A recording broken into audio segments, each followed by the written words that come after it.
Baseball has two sides. One side you have millions of fans watching their team play and waiting years to see the team become good again through rebuilds and retools. The other side of this is the owners that doesn't want to see their team win. They would trade away star players for next to nothing. They would pocket money given to them by the MLB that is meant to go to their team, and they would even relocate if they have to. This is what Oakland fans are going through right now. After the owner refused to fix their stadium, which had many problems like feces from stray cats, broken seats, mold, plumbing and water leaks, and a possum that's been living in the opposing announcer's booth for years now. John Fisher, the owner of the Athletics, asked Oakland to build him a new stadium, and when they refused, he decided to relocate the team to Las Vegas. This left Oakland, who used to have 3 major sports teams, down to just none. It's safe to say that the people of Oakland did not like this information at all. They tried everything to convince Fisher to keep the team in Oakland or to sell the team altogether, including a reverse boycott. During a game against the Tampa Bay Rays, the Athletics Stadium packed 27,000 fans. That's double than the usual attendance for an A's game. During the first play of the 5th inning, the crowd went silent until He's going to turn and make his way to second, and he has notions about third. He'll put the brakes on as Seth gets it back in.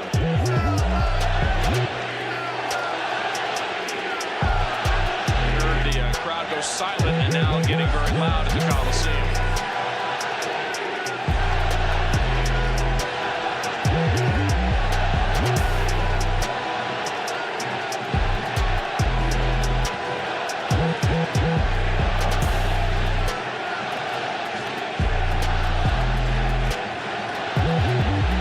Taylor Walls would now stand in for Tampa Bay. Rays trying to open the scoring, and Hogan can't hear with the pitch comm because of the crowd, and now time is called. Things have gotten loud here, and this is certainly a new experience in 2023 at the Coliseum. the organizers of the boycott did this to prove that it wasn't the fans' fault, and all of this was because of the actions of Fisher. And the reaction from Fisher may be worse than what anybody expected. The Athletics called up Reese in 2023, and he went on a tear for them. He had the most stolen bases in the American League and had the best batting average out of anybody else on the team. Despite all of that though, a week into the 2024 season, he was called down to AAA, and some reports say that he wasn't supposed to make the opening day roster for them. Brett Rooker, who had the second best batting average and the second best OPS of anybody else on the Athletics, was benched to start the 2024 season. This is after pictures of them released of them wearing Last Dive Bar wristbands. Last Dive Bar is an organization that sells merchandise directly protesting the relocation of the Oakland Athletics. Fans believe that John Fisher saw those photos and took action against them.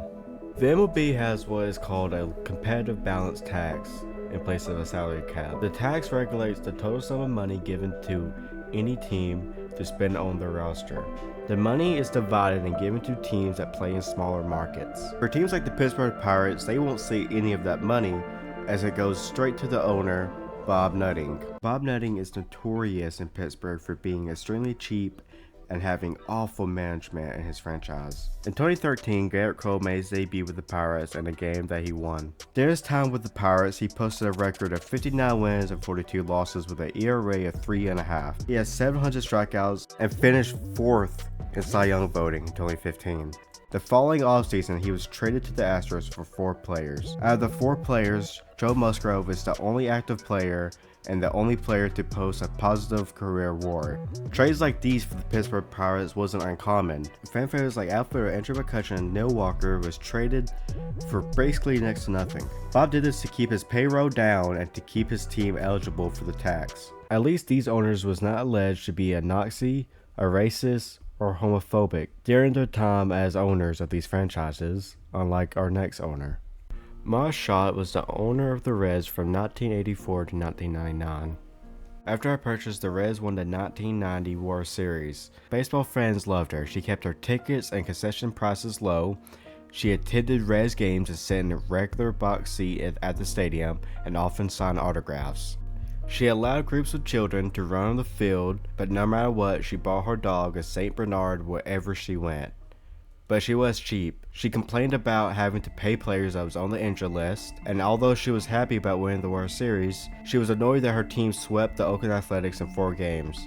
In her opinion, the series was over too early. She believed that owners made the most money off a World Series once it reached a Game 5, thus robbing her of her revenue. But this was only the start of her controversies. In a lawsuit filed by a former Red front office employee, Marge was alleged of stating that star players like Eric Davis and Dave Parker was million-dollar n***ers. She later claimed that it was just a joke. Another employee who was Jewish alleged that Schott kept a Nazi swastika armband at her home and claimed that he overheard her say, "Sneaky goddamn Jews are all alike."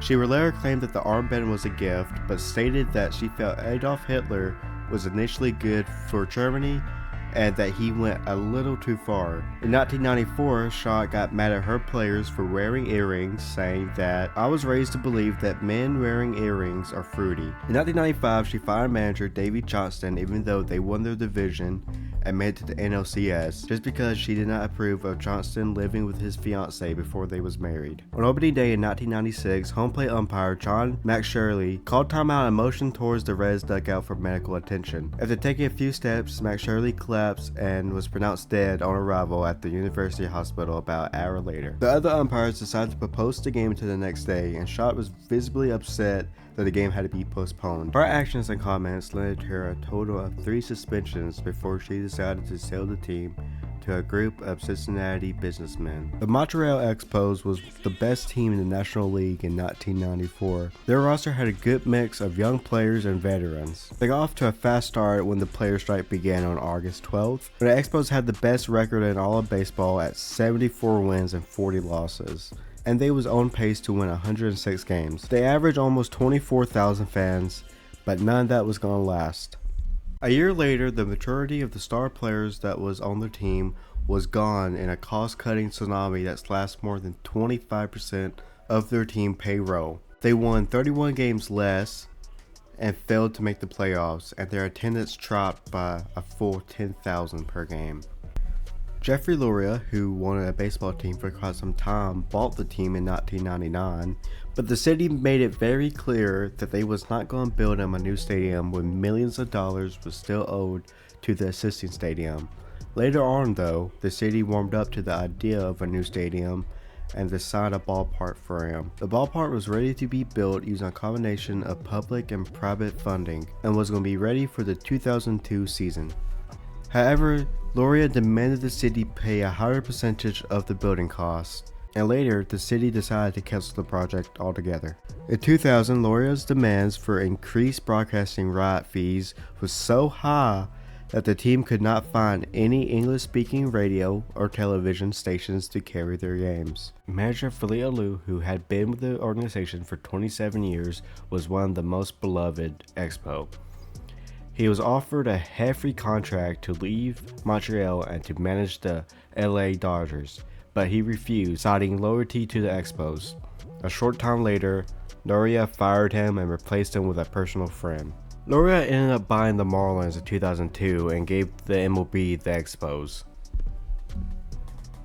Loria took the Expos' batting equipment, office equipment, all the scouting reports, and the team manager and entire coaching staff.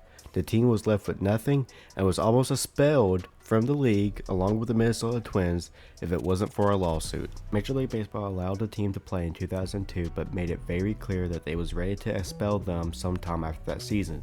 MLB forgot that they did not have any coaching staff or any front office personnel for the Expos. The MLB decided to choose high-end front office employees from other teams to fill the role of the Expos. Later that season, the MLB agreed not to expel the Expos nor the Twins. Because of the terrible attendance of the Expos, they played a quarter of their home games in Puerto Rico. The new general manager treated the team like they did not have any future and traded away minor league prospects like Jason Bay and Grady Sizemore for next to nothing. In spite of all this, the Expos was actually in a pennant race until they lost badly in the final month of the season, and after the 2005 season, they moved to Washington, D.C. Thank you for watching this video. I don't like talking this much. And yeah. like, subscribe, do all that.